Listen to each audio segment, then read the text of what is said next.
আমার সব থেকে ফেভারিট আর্ট ছিল এইগুলো। দাদা মিষ্টি হবে তো? এখন খাও, খাওয়ার পরে পয়সা নেই। তুমি পরিষ্কার করো, সুন্দর করে পরিষ্কার করে আমাকে দাও, ঠিক আছে? আমরা তো হলো আমার রস খাতে দাম দিতে। না না রস না গো, আমি আগের দিন এই আগগুলো দেখেছিলাম, আমি খেতে অনেক ভালো লাগে আমার। তারপরে আস্তে আস্তে দেখে তো চলে গেছে। এখন আমি ওই দাঁড়িয়ে পড়লাম, দেখো ও যে দেখে এসো। হ্যাঁ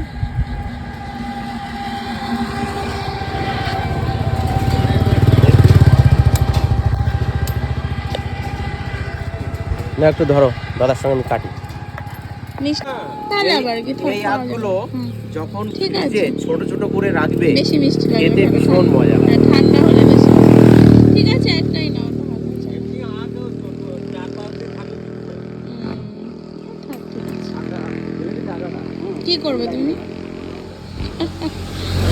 আগাটা নিয়ে চলো। ওই দোকানে 3-4টা আছে, তাহলে নিয়ে চলো। কাছে আসো জানো।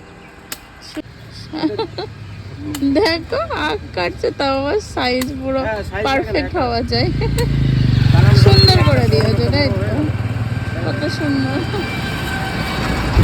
অনেকদিন পরেই আমরা পেলাম এই গান্ডারিয়া। অনেকদিন পরেই পেলাম।